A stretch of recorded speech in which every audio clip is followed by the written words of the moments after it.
Sejahtera Tuhan kita Yesus Kristus, itulah yang melampaui akal dan pikiranmu di dalam Kristus Yesus Tuhan kita. Amin.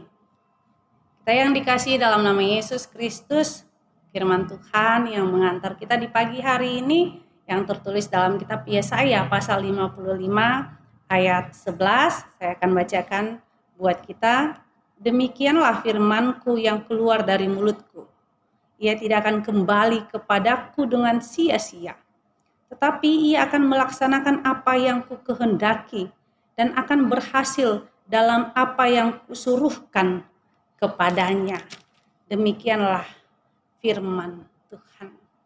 Kita yang dikasihi dalam nama Yesus Kristus, kita yakini dan percayai, dan seperti itu juga tulisan dari para ahli yang bernama Edward W.A. Kehler mengatakan bahwa Alkitab kita ini adalah muatan pikiran Allah. Itu saya mengutip perkataan daripada Edward Kehler dalam bukunya Intisari Ajaran Kristen. Alkitab kita ini adalah muatan pikiran Allah.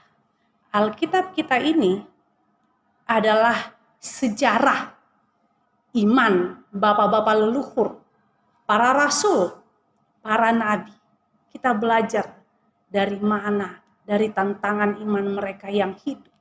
Sehingga Alkitab kita ini adalah Alkitab yang dulunya tapi menjawab pergumulan kita sampai pada hari ini. Kita yang dikasihi dalam nama Yesus Kristus, Alkitab kita ini adalah ditulis oleh manusia yang disebut para nabi, imam, rasul. Ketika ditulis oleh manusia bukan pikiran manusia, tetapi pikiran siapa adalah pikiran Allah.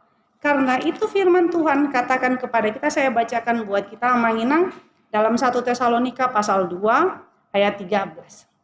Dan karena itulah kami tidak putus-putusnya mengucap syukur juga kepada Allah, sebab kamu telah menerima firman Allah yang kami beritakan itu bukan sebagai perkataan manusia, tapi dengan memang sungguh-sungguh demikian sebagai firman Allah yang bekerja juga di dalam kamu yang percaya. Paulus mau katakan bahwa apa yang kami katakan itu adalah berasal daripada Allah, bukan pikiran kami. Karena itu kita yang dikasihi dalam nama Yesus Kristus, ketika para nabi itu menulis pikiran Allah, berarti atas seruan perintah Allah. Mereka menulis, karena itu firman ini adalah roh Allah. Firman ini adalah firman yang hidup buat kita.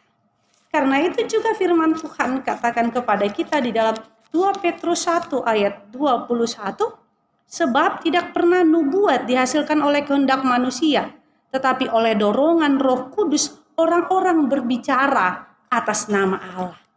Itu semua dorongan daripada Roh Allah sendiri yang berbicara kepada para nabi itu sendiri. Karena itulah bagaimanakah kekuatan firman Tuhan. Kekuatan firman Tuhan, kita yang dikasihi dalam nama Yesus Kristus, seperti yang saya katakan tadi, dia menjawab situasi hidup kita. Ketika firman Tuhan itu kita ulang-ulangi setiap hari, kita review setiap hari. Dengan cara apa? Kita mengingat firman itu sendiri. Ketika kita mempunyai masalah, kita selalu ulangi dalam hati kita.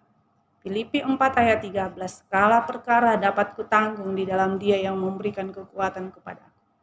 Ketika itu sudah tertanam, terpatri di dalam hati kita, bagaimanapun orang mengata-ngatai kita, bagaimanapun tantangan yang akan kita jalankan dalam pekerjaan kita, selalu kita katakan, segala perkara dapat kutanggung di dalam Dia yang memberikan kekuatan kepadaku.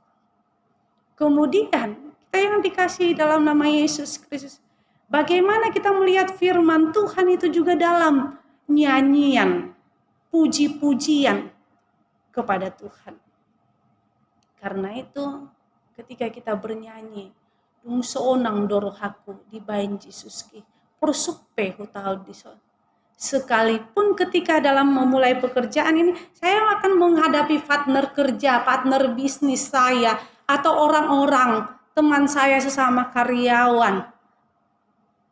Tuhan mau katakan kepada kita, dong, saya pasti bisa melakukannya karena saya bersama-sama dengan Tuhan.